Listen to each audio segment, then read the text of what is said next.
Bonjour et bienvenue dans un nouvel épisode d'Entrevue, le podcast où se croisent les regards français et québécois. Nous vous proposons de rencontrer des intervenants et partenaires ayant participé au succès de la 35e édition des Entretiens Jacques Cartier. Cette année, la notion d'innovation était au cœur des discussions. Nous sommes en présence donc de Dominique Tremblay, professeure et chercheuse à l'université de Sherbrooke, et Christelle Galvez, directrice des soins infirmiers au centre Léon Bérard. Donc, en tant qu'acteur de la santé et de la recherche, qu'est-ce que la notion d'innovation vous évoque ?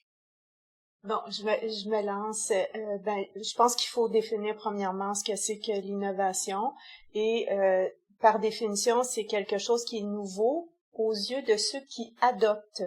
Donc, il est possible que des choses soient nouvelles au Québec et qu'ici, ce soit déjà en place, ou le contraire, qu'il y a des choses qui sont déjà en place et qu'on apprend aussi à s'approprier, si on veut. Donc, je pense que c'est les yeux de l'adopteur, et quand on parle des yeux de l'adopteur, ça peut être les personnes touchées par le cancer, ça peut être des cliniciens, ça peut être au niveau organisationnel et même à un niveau aussi plus politique ou plus structurant pour être capable d'avoir des choses qui vont perdurer. Notre plus grand défi avec les innovations, c'est qu'elles perdent leur identité d'innovation et qu'elles deviennent quelque chose qui fait partie de la pratique régulière, si on veut. Oui, c'est vrai.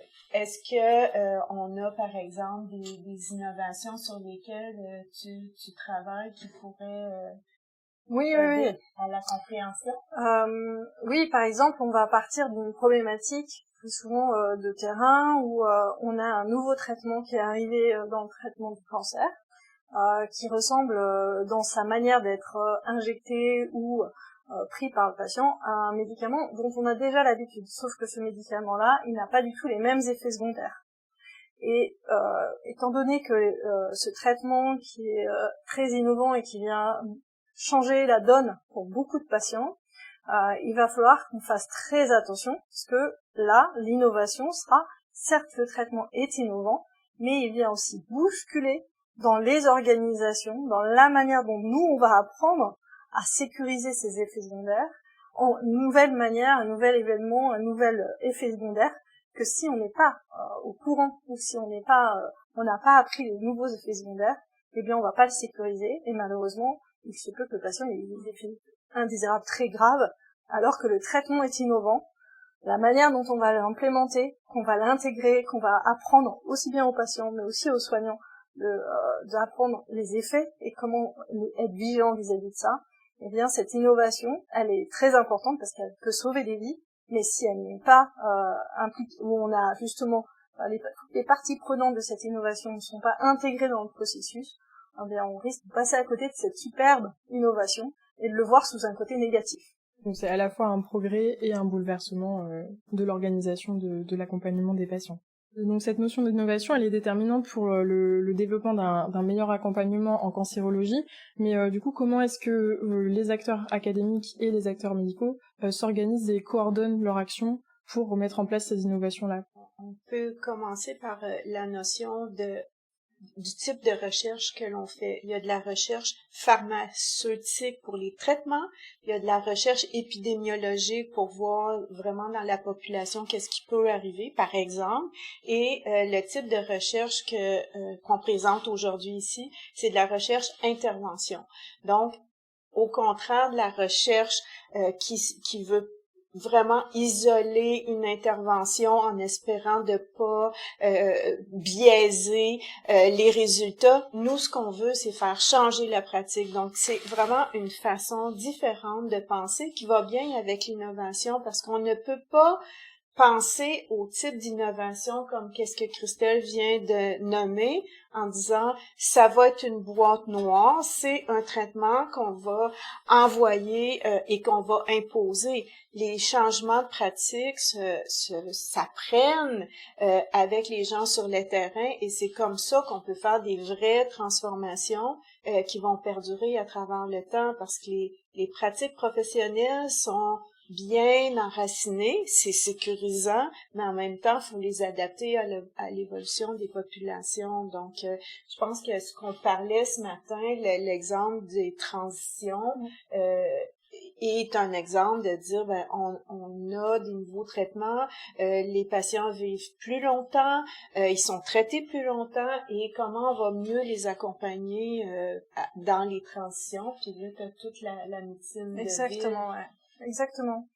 Si je peux compléter dans ma vie de tous les jours, ici en France aussi, et dans le centre de lutte contre le cancer ici, c'est notre proximité, nous, le corps soignant médical, aux côtés du corps de chercheurs, et on est on suit l'évolution des recherches qui sont en cours, et comme nous, on a une recherche interventionnelle, on a cette approche tout le temps, il y a une recherche fondamentale, technologique, ou une nouvelle thérapeutique, mais forcément, elle va impliquer une recherche, nous, derrière, interventionnelle, pour dire quels sont l'ensemble des impacts et quels sont les leviers aussi mais aussi les risques.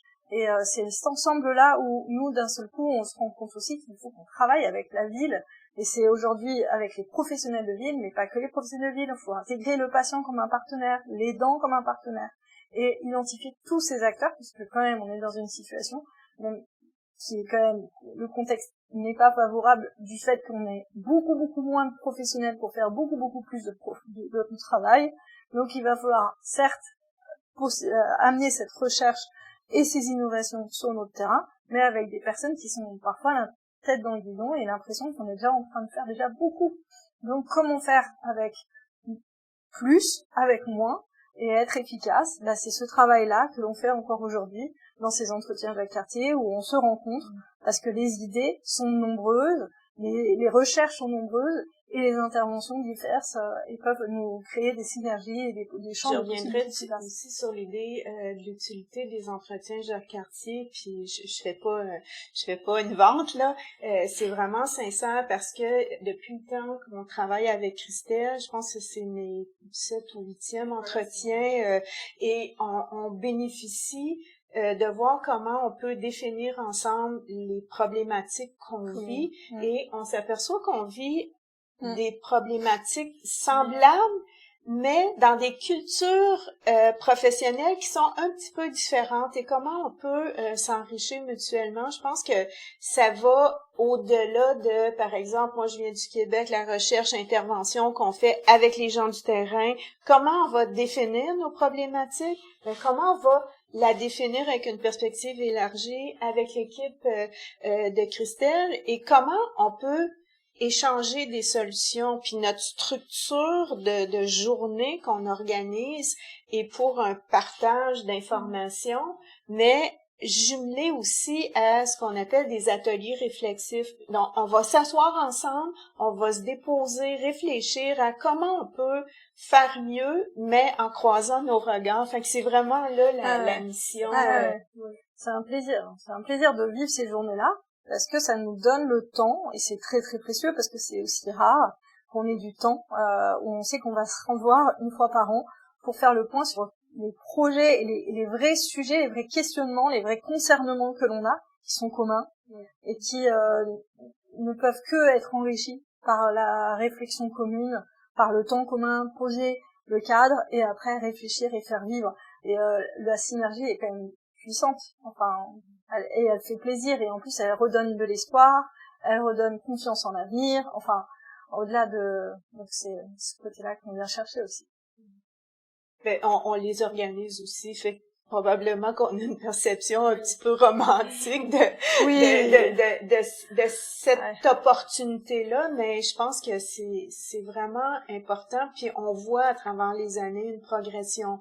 Au début, c'était très organisé par silos, les gens de l'industrie, les gens de la ville, et là, de plus en plus, on s'aperçoit que il y a de la co-fertilisation, de comprendre les problématiques, le cancer, il y a quelque chose de l'environnement, il y a quelque chose des employeurs quand on veut retourner travailler, et on est capable d'élargir aussi à travers le temps, puis ça nous montre comment on réussit à innover même dans la façon dont on va se parler à l'intérieur de ça. Je souris parce que je me rends compte que on se bonifie, ou en tout cas au-delà de nous deux, c'est les personnes qui viennent participer à ces journées sont d'une diversité encore plus grande, chaque fois un peu plus. Et on a des aidants, des patients, mais aussi des gens de la ville, des maires, des représentants du local, enfin. Et moi, je suis passionnée de voir à quel point le concernement, qui est très commun, mais par des angles de vue tellement différents, et que tout le monde arrive à se sentir concerné, je trouve ça. Oui, il y a une approche pluridisciplinaire qui est forte là-dessus. Et du coup, cette collaboration donc qu'il y a depuis des années entre vos deux organismes, enfin, concrètement, est-ce que en dehors des entretiens Jacques Cartier, il y a aussi une collaboration sur le long terme qui se met en place? Elle est pas parfaite. On aimerait mieux être encore plus proche, mais la façon dont les journées sont organisées, c'est qu'il faut soumettre un projet. Donc, en janvier, à peu près là. Donc, il faut se parler avant. Donc, on commence à faire notre débriefing demain, pour être capable de voir quels seraient les sujets. On retourne dans nos milieux, on regarde qu'est-ce qui est possible de faire. On va déposer un peu plus tard, on va préparer, et comme on a des équipes très diversifiées, on se parle pour être capable d'avoir un fil conducteur. C'est pas tout de juxtaposer différents sujets. Il faut qu'il y ait un fil conducteur. Et je pense qu'aujourd'hui, les gens nous disent, c'est vraiment co-fertiliser les gens qui présentent ici. Ah oui, ce matin, on a dit ça, donc on continue, on construit les uns sur les autres. Merci d'avoir écouté cet épisode d'Entrevue, le podcast du Centre Jacques Cartier. À très bientôt.